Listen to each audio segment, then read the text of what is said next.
ये है नए दौर का भारत, बढ़ता, निखरता, प्रगति के पथ पर निरंतर नई रफ्तार पकड़ता, हर भारतवासी की महत्वाकांक्षाओं को साकार करता। राष्ट्र विकास की इस तस्वीर की रचना में विशेष योगदान रहा है भारतीय रेल का। देश की जीवन रेखा के रूप में भारतीय रेल यात्रियों और माल परिवहन में नई ऊंचाइयों को छू रही है।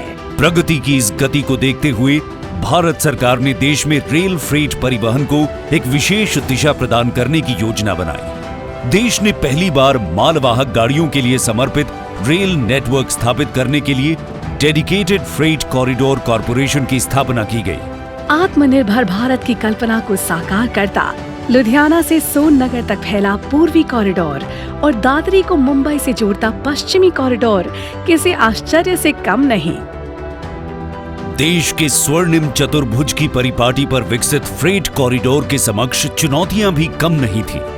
7 राज्यों के 57 जिलों से गुजरते डीएफसी के लिए भूमि अधिग्रहण ही पहली बाधा थी, परंतु डीएफसीसीआईएल की टीम ने सुनियोजित ढंग से भूमि अधिग्रहण का कार्य सफलतापूर्वक कर दिखाया।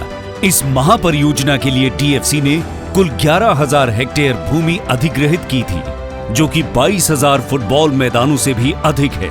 स्वतंत्र भारत की सबसे बड़ी और महत्वाकांक्षी परियोजना के लिए उतने ही पैमाने पर वित्त व्यवस्था भी एक बड़ी चुनौती थी।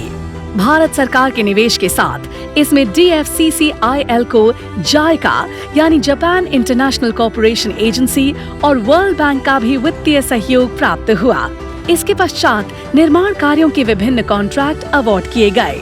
फ्रेट कॉरिडोर्स के लिए सुरक्षित एवं सुचारू संचालन के लिए डीएफसीसीआईएल द्वारा संपूर्ण नेटवर्क को लेवल क्रॉसिंग रहित बनाया गया है। लगभग 900 से अधिक लेवल क्रॉसिंग के स्थान पर रोड ओवर ब्रिज या सबवे बनाए गए।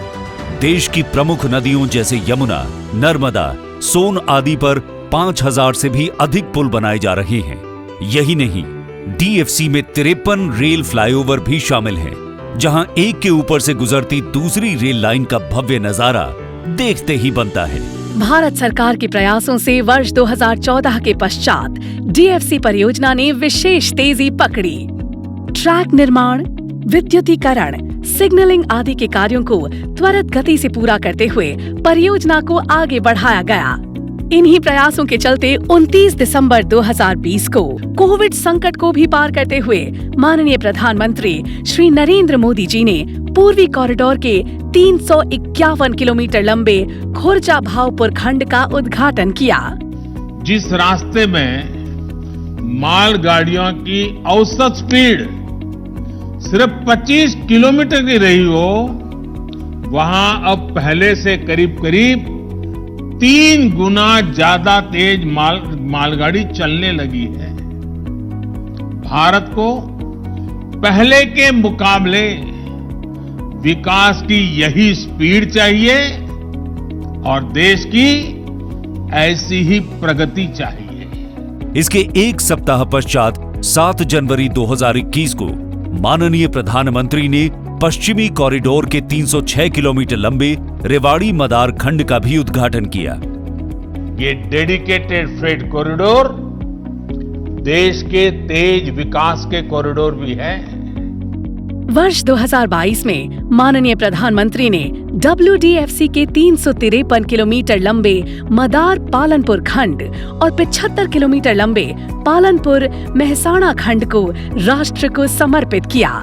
जुलाई 2023 में EDFC के DDU सोननगर खंड को माननीय प्रधानमंत्री के द्वारा राष्ट्र को समर्पित किया गया। आज EDFC में 100% और WDFC में 76% कार्य पूरा कर लिया गया है। इस प्रकार DFC का कुल 87% कार्य पूर्ण हो गया है, जिसके मार्च 2024 तक 95% तक पहुंचने का लक्ष्य है। डेडिकेटेड फ्रेट कॉरिडोर के इस प्रोजेक्ट को 21वीं सदी में भारत के लिए गेम चेंजर के रूप में देखा जा रहा है। जहां DFC में मालगाड़ियों की अधिकतम लंबाई 700 नहीं बल्कि 1500 मीटर तक संभव है, वहीं डबल स्टैक कंटेनर वहन करने की काबिलियत भी है। इसके परिणाम स्वरूप एक मालगाड़ी की अधिकतम क्षमता अब बढ़कर 12,000 टन तक पहुंच गई है। DFC तकनीकी दृष्टि से भी विश्व के सबसे उन्नत नेटवर्क में से एक है। It's double track, it's double stack, it's double speed, it's double length of the trains, and it's double weight. So everything is just double.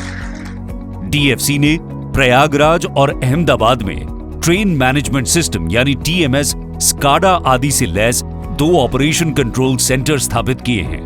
यहां से वीडियो वॉल पर रियल टाइम में प्रयागराज से पूर्वी कॉरिडोर के 1337 किलोमीटर और अहमदाबाद से पश्चिमी कॉरिडोर के 1506 किलोमीटर लाइंस का सुचारू संचालन किया जाता है।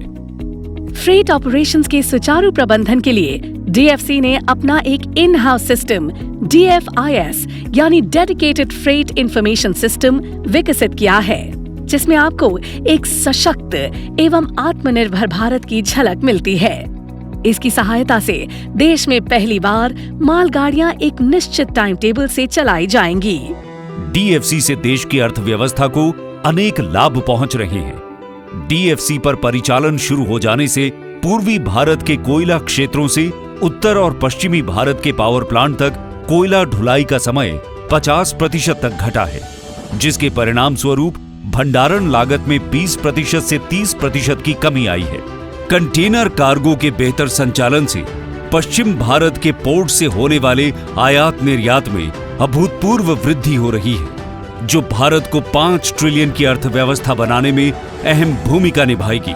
DFC के माध्यम से न सिर्फ लोगों को रोजमर्रा की वस्तुएं आसानी से उपलब्ध होंगी, बल्कि ऑटोमोबाइल, ई-कॉमर्स, MSME आदि क्षेत्रों को बढ़ावा मिलेगा।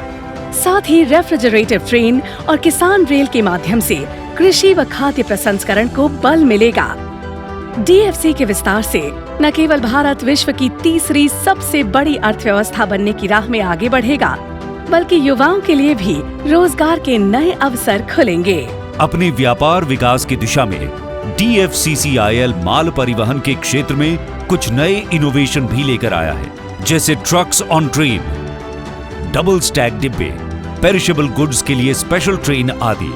इसके साथ साथ DFCCIL महत्वपूर्ण स्थानों पर मल्टी मॉडल लॉजिस्टिक पार्क, गति शक्ति कार्गो टर्मिनल और फ्रेट टर्मिनल का निर्माण भी कर रहा है, जिससे ई-कॉमर्स को विशेष लाभ होगा और लॉजिस्टिक लागत को 15% से घटाकर 10% के नीचे लाने में सहायता मिलेगी। DFC के माध्यम से अगले 30 वर्ष तक 450 मिलियन टन कार्बन डाइऑक्साइड के उत्सर्जन में कमी आने का अनुमान है।